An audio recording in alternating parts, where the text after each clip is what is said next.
এই হাদিসে আল্লাহর রাসূল বলেন সিত্তাম বাইনা ইয়াদাইস সাআ, ছয়টা কিয়ামতের আলামত তোমরা হাতে গণনা করো আর পরিবেশ পরিস্থিতির সঙ্গে মিলায় দেখো।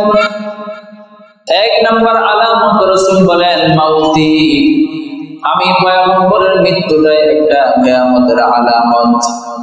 তার মানে হলো আমি রাসূল ইন্তেকাল হয়ে যাওয়াটাই একটা কিয়ামতের আলামত। কারণ আমি তো জীবিত থাকা অবস্থায় বলেছি আল্লাহ তাআলার পুরস্কার ঘোষণা হলো কিয়ামত নিকটবর্তী হয়ে গেছে। নবী আলাইহিস সালাম জীবিত অবস্থায় এই কথা বলেছেন, ওয়ানশাক্কাল কামার, চাঁদ দ্বিখণ্ডিত হয়ে গেছে। জাবালে আবু হুবাইসে আল্লাহর রাসূল দাঁড়ায় চাঁদের প্রতি ইশারা করেছেন, চাঁদ দ্বিখণ্ডিত হয়ে গেছে।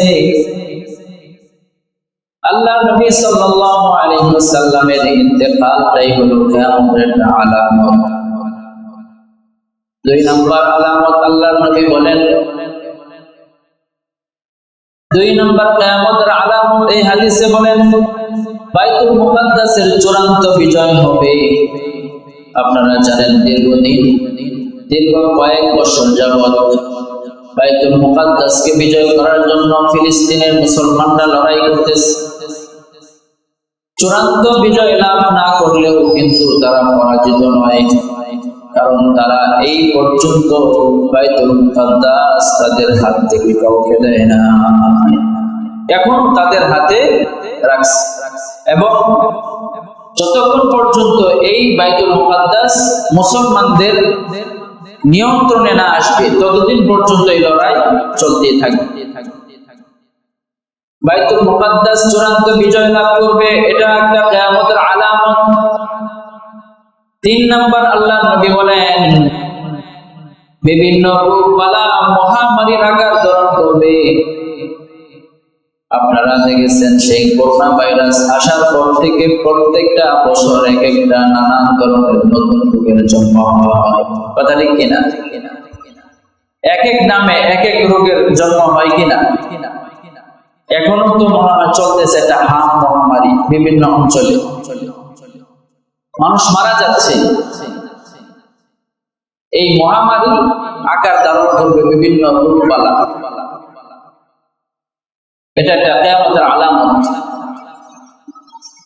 নতুন নতুন রোগের জন্ম নেবে যেগুলো আমাদের পূর্বপুরুষ এই সমস্ত রোগের নামই শুনে নাই, কথা ঠিক কিনা?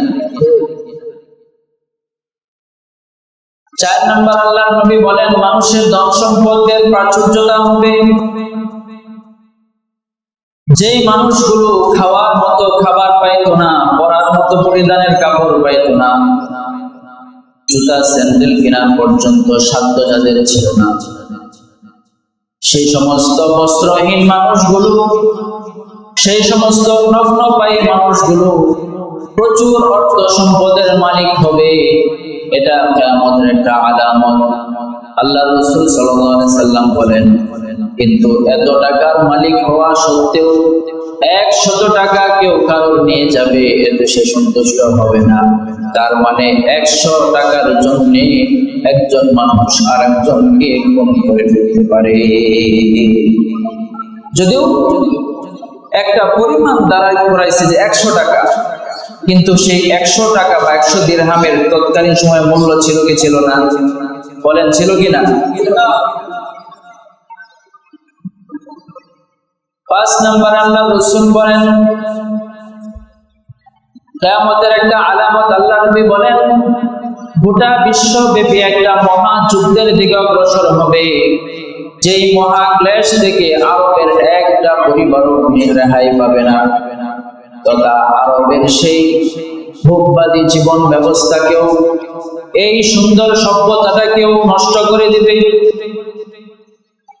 আল্লাহ রাসূল সাল্লাল্লাহু আলাইহি সাল্লাম বলেন আরব সভ্যতা বিনষ্ট হয়ে যাবে। দেখেন আজকের সেই যুদ্ধগুলো সবচেয়ে বেশি আরব আমিরাত সবচেয়ে বেশি একটা নিরাপত্তাহীনতায় ভুগতেছে, কথা ঠিক কিনা? এই যে পরিস্থিতি আল্লাহ রাসূল বলেন এরা যখনই ইসলাম থেকে দূরে গিয়ে অনইসলামিক সংস্কৃতি আর কালচারে তারা গা ভাসিয়ে দিবে, তখন যে আরবে, জাজিরাতুল আরবে নিরাপত্তার জন্য হযরত ইব্রাহিম আলাইহিস সালাম দোয়া করে গেছেন, আপনার আমার নবী দোয়া করে গেছেন, সেই নিরাপদ ভূমি, যে ভূমির কসম আল্লাহ তাআলা কোরআনুল হাকিমে করেছেন, ওয়াহাদাল বালাদিল আমিন, ওই নিরাপদ নগরীটাও সেদিন নিরাপদ থাকবে না। 6 নাম্বার আল্লাহর নবী বলেন, কিয়ামতের একটা বড় আলামত, তোমাদের মধ্যে আর 22 দিনের মধ্যে একটা চূড়ান্ত লড়াই হবে, কিন্তু লড়াইয়ের এক পর্যায়ে তোমাদের সঙ্গে চুক্তি হবে, যুদ্ধবিরতি হবে। আপনারা শুনতে পাচ্ছেন যতবারই বিভিন্ন যুদ্ধ শুরু হয়, মাঝখানে একটা চুক্তি হয়, যুদ্ধবিরতি হয়, কথা ঠিক কিনা? কিন্তু এই যুদ্ধবিরতি গুলো স্থায়িত্ব লাভ করবে না, এবং দেখা যাবে যে মুসলমানদের পক্ষে অনেক পরাশক্তি পক্ষ নিচ্ছে, কিন্তু এটা একটা পলিটিক্যাল কৌশল, রাজনীতির একটা কৌশল হিসাবে, কিন্তু তারা আপনার আমার খুশি গেল আপন না।